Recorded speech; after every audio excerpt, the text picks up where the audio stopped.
Student हम बात करने वाले विद्युत अपघट्य और विद्युत अनपघट्य के बारे में, और विद्युत अपघट्य के दो प्रकार, प्रबल वैद्युत अपघट्य और दुर्बल वैद्युत अपघट्य क्या होते हैं और उनमें अंतर देखने वाले। ओके, तो चलिए स्टार्ट करते हैं। देखिए, सबसे पहले तो हम समझने का प्रयास करते हैं कि आपके विद्युत अपघट्य क्या होते हैं। देखिए, जैसे कि यदि मैं बात करूं, इस प्रकार से एक पात्र ले लूं जिस पात्र में क्या भरा हुआ है, आपका जल भरा हुआ है। ओके, अब इस पात्र में यदि मैं क्या करता हूँ, आपका जो NaCl है इसे क्या करता हूँ, मिला देता हूँ, तो आपका NaCl किन भागों में टूट जाएगा, NaCl टूट जाएगा Na+ और Cl- में। ओके, तो यही है आपका क्या, विद्युत अपघट्य। मतलब विद्युत अपघट्य वो होते हैं जो कि अपने आयनों में क्या हो जाते हैं, विभक्त हो जाते हैं। जैसे कि NaCl को जैसे मैंने जल में डुबोया तो ये अपने दो आयनों में विभक्त हो गया, पहला Na+ और ये Cl-, तो ये क्या कहलाते हैं, विद्युत अपघट्य, जो कि अपने आयनों में पूर्ण रूप से विभक्त हो जाते हैं। दूसरे होते हैं आपके विद्युत अनपघट्य।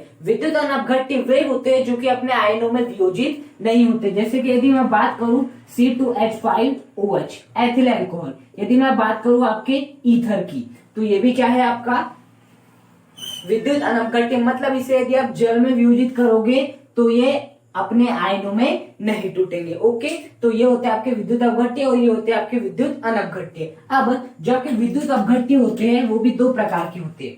ओके, पहला प्रकार है आपका प्रबल विद्युत अपघट्य और एक होता है आपका दुर्बल विद्युत अपघट्य। अब बात आती है प्रबल विद्युत अपघट्य क्या होता है, दुर्बल विद्युत अपघट्य क्या होता है। देखिए, विद्युत अपघट्य क्या होते हैं, जो कि अपने आयनों में पूर्ण रूप से वियोजित हो जाते हैं। तो प्रबल विद्युत अपघट्य क्या होगा, जो अपने आयनों में पूर्ण रूप से वियोजित हो जाते हैं, पूर्ण रूप से वियोजित हो जाते हैं, वो क्या कहलाते हैं, प्रबल वैद्युत अपघट्य। और दुर्बल वैद्युत अपघट्य क्या होते हैं, जो कि अपने आयनों में वियोजित तो होते लेकिन पूर्ण रूप से नहीं होते, आंशिक रूप से वियोजित होते हैं। देखिए, विद्युत अपघट्य जो कि अपने आयनों में वियोजित हो जाते हैं। अब यदि आयन पूर्ण रूप से वियोजित हो गए, पूर्ण रूप से वियोजित होने का क्या मतलब है कि यदि मैंने क्या लिया, 100 NaCl लिया और इसे मैंने क्या मिलाया, जल में मिला दिया, तो 100 के 100 NaCl किस में टूट जाएंगे, 100 Na+ में टूट जाएंगे और किस में टूट जाएंगे, 100 Cl- में टूट जाएंगे। तो इस प्रकार के वैद्युत अपघट्य को कहते हैं प्रबल वैद्युत अपघट्य। लेकिन दुर्बल वैद्युत अपघट्य किन्हें कहते हैं, दुर्बल वैद्युत अपघट्य उन्हें कहते हैं, जैसे कि मैं बात करूं आपके CH3COOH की, ये है आपका दुर्बल वैद्युत अपघट्य। मतलब यदि मैं CH3COH की 100 मात्रा लूं, तो जैसे हम इसे जल में डालेंगे तो ये 100 CH3COH अपने आयनों में टूटेगा। लगभग 20 CH3COOH जो है, CH3 20 CH3COO- और 20 H+ में टूट जाएगा और बाकी बचे रहेगा 80 का CH3COH, विलयन में आपका पड़ा रह जाएगा यहाँ पर 80 CH3COH।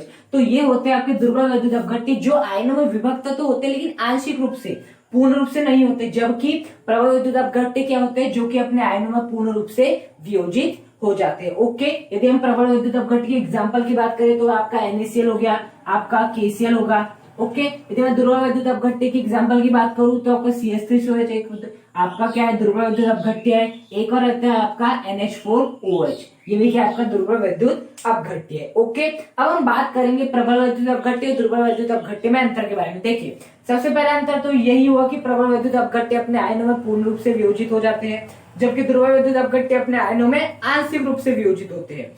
दूसरा पॉइंट क्या होगा आपका, कि जो आपके क्या होते हैं, प्रबल वैद्युत अपघट्य होते हैं। देखिए, क्या होता है, इस दुनिया में धारा का जो प्रवाह है वो दो ही कारणों से होता है। एक तो पहला कारण हो गया आपका मुक्त इलेक्ट्रॉन और एक होते हैं आपके कारण मुक्त आयन। दो कारण होते हैं, तो मुक्त इलेक्ट्रॉन या मुक्त आयन। अब मुक्त इलेक्ट्रॉन कहाँ गति करते हैं, मुक्त इलेक्ट्रॉन गति करते हैं ऐसे स्थानों पर जहां पर वायर लगी होती है, या जितनी भी आप अपने आसपास धात्विक चालक देखते हैं ना, जैसे कि बोर्ड हो गया आपका, फिर तार हो गए, जो आप तार देखते हैं उनमें मुक्त इलेक्ट्रॉन का धारा का प्रवाह होता है। लेकिन यदि आप विलयन की बात करें तो इसमें धारा का प्रवाह आपके मुक्त इलेक्ट्रॉन कारण नहीं होता, वो होता है मुक्त आयनों के रूप में। कैसे, देखिए, NaCl आप क्या लीजिएगा, नमक का डिब्बा लीजिएगा, उसमें तार लगा लीजिए और धारा का प्रवाह कीजिएगा, धारा का प्रवाह नहीं होगा, धारा का प्रवाह नहीं होगा। लेकिन NaCl को जैसे आप पानी में डालोगे तो क्या होता है, आपका NaCl Na+ और Cl- में विभक्त हो जाता है,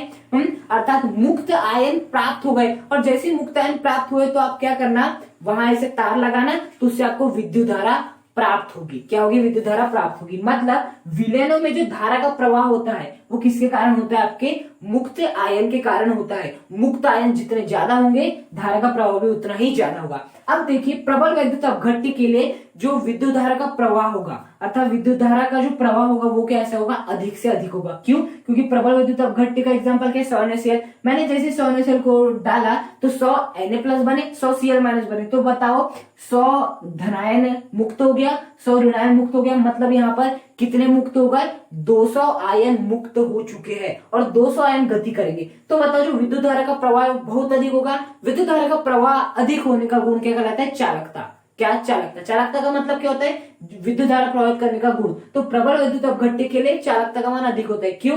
क्योंकि इनके आयन पूर्ण रूप से वियोजित हो जाते हैं। जबकि दुर्बल वैद्युत अपघट्य की बात करें, देख लीजिए यहाँ पर 100 CH3COH लिए तो लेकिन पूर्ण रूप से आयन वियोजित नहीं हुए, 20 CH3CO- बने और 20 H+ बने, मतलब कि 40 से आयन मुक्त हुए, जबकि यहाँ पर 200 मुक्त हुए थे।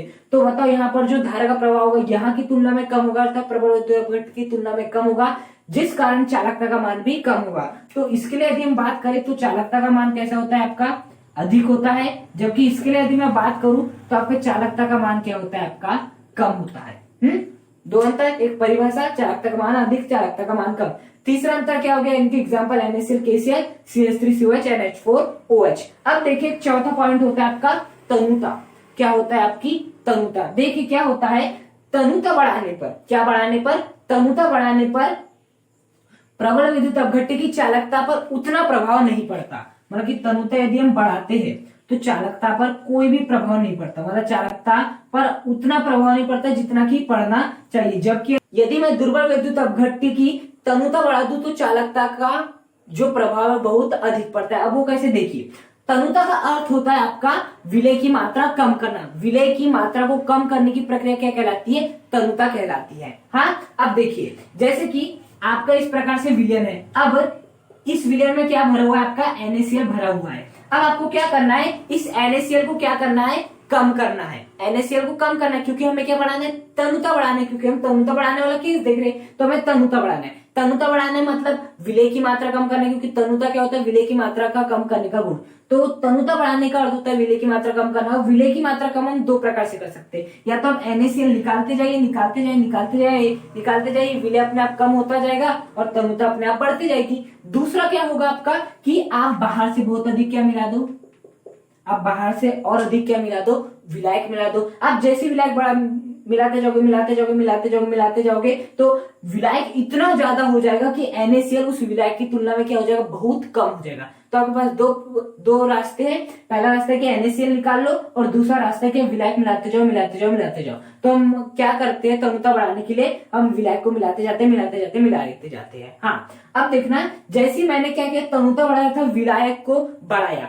तो यदि मैं प्रबल विद्युत अपघट्य की बात करूं तो देखिए पहले कितने थे आपके, 100 NaCl थे।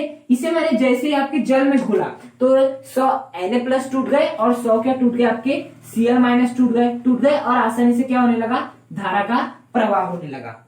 अब यदि मैं बाहर से और अधिक विलायक भी मिलाऊंगा तो क्या Na+ भी टूट जाएगा क्या, वो तो नहीं टूटने वाला है। 100 अभी भी Na+ रहेंगे, 100 अभी भी Cl- रहेंगे यदि मैं बाहर से विलायक मिला तभी तो। लेकिन यदि मैं इस केस की बात करूं तो यहाँ पर नहीं होगा। देखो यहाँ पर क्या हो रहा था कि जो हमने CH3COH मिलाए तो 100 CH3COH में से 20 CH3COH टूट गए CH3CO- और H+ के रूप में, लेकिन 80 के 80 पड़े रहे। लेकिन हमने बाहर से जैसे और अधिक विलायक मिलाया तो ये 80 में से कितने, जो 30 थे, वो जो 30 थे वो किसमें टूट गए, वो जो आपके 30 थे वो टूट गए आयनों के रूप में। किसमें टूट गए, आयनों के रूप में। क्यों? क्योंकि उन्हें क्या थी, विलायक की मात्रा कम थी, इसलिए जब हमने 100 मिलाए थे तो 100 में से केवल 20 टूटे। उन्होंने बोला नहीं हमें और विलायक चाहिए, हम 80 पड़ा रहेंगे, हम क्या रहेंगे 80 के 80 ऐसे पड़े रहेंगे, हमें और अधिक विलायक चाहिए। तो हमने बाहर से और अधिक विलायक मिलाया, मतलब तनुता बढ़ाई। अब यदि मैंने बाहर से विलायक मिला लिया तो 80 में से कितने टूट गए, 30 CH3COH CH3COO- के रूप में टूट गए और 30 जो थे H+ के रूप में टूट गए। मतलब कि पहले केवल 20 टूटे थे, अब 30 टूट गए, तो कुल मिलाकर कितने टूट गए, 50 टूट गए। और कितना बचा रहा आपका, 5 बचा रहा, 50 बचा रहा। अब देखिए यहां पर जो पहले मुक्त आयन थे वो केवल कितने थे आपके, 20 + 20 40 थे। अब कितने हो गए, 20 + 40 30 + 30 कितने हो गए, 60। तो 60 + 40 कितने हो गए, 100। अब कितने हो गए यहाँ पर 100 मुक्त आयन हो गए। 100 मुक्त आयन हो गए तो पहले मुक्त आयन 40 थे, अब 100 हो गए। तो बताइए जो मुक्त आयन है वो गति करेंगे, मुक्त आयन गति करेंगे तो किसका प्रवाह होगा, धारा का प्रवाह होगा। मतलब अब इनकी धारा का प्रवाह होगा तो चालकता का मान क्या हो जाएगा, आपका बढ़ जाएगा। मतलब चालकता पर प्रभाव पड़ेगा और बहुत अधिक पड़ेगा। जबकि ये पहले भी 100 Na+ थे, 100 Cl- थे, मतलब कुल मिला के 200 मुक्त आयन थे। अभी भी जब हमने बाहर से विलायक मिलाए तो अभी भी 200 ही मुक्त आयन है, कोई परिवर्तन नहीं हुआ है। ओके, मतलब यदि मैं तनुता बढ़ाता हूँ, बाहर से क्या मिलाता हूँ, आपका जल मिलाते जाता हूँ तो प्रबल विद्युत अपघट्य की चालकता पर तो कोई प्रभाव नहीं पड़ता या ना के बराबर प्रभाव पड़ता है, लेकिन दुर्बल विद्युत अपघट्य की चालकता पर प्रभाव बहुत अधिक पड़ता है और चालकता का मान क्या हो जाता है, आपका बढ़ जाता है। ओके, तो इस प्रकार से आज के वीडियो में हमने क्या पढ़े, सबसे पहले विद्युत अपघट्य पढ़े, क्या होते हैं विद्युत अपघट्य पढ़े, इनके एग्जाम्पल देखे, उसके बाद विद्युत अपघट्य के 2 प्रकार पढ़े, प्रबल विद्युत अपघट्य, दुर्बल विद्युत अपघट्य। अब इनकी डेफिनेशन देखे, उसके बाद इनके एग्जाम्पल देखे और इनमें अंतर देखा। सबसे पहले परिभाषा, दूसरा क्या, इनकी चालकता का मान अधिक होता है, इनका मान कम होता है। तनुता बढ़ने पर चालकता का पर कोई प्रभाव नहीं पड़ता, जबकि इनकी चालकता पर बहुत अधिक प्रभाव पड़ता है। चौथा पढ़े इनके एग्जाम्पल। यदि यह वीडियो आपको पसंद आए तो वीडियो को लाइक करें, चैनल को सब्सक्राइब करें और कमेंट करके मुझे बताइए कि आपको वीडियो कैसा लगा। Thank you.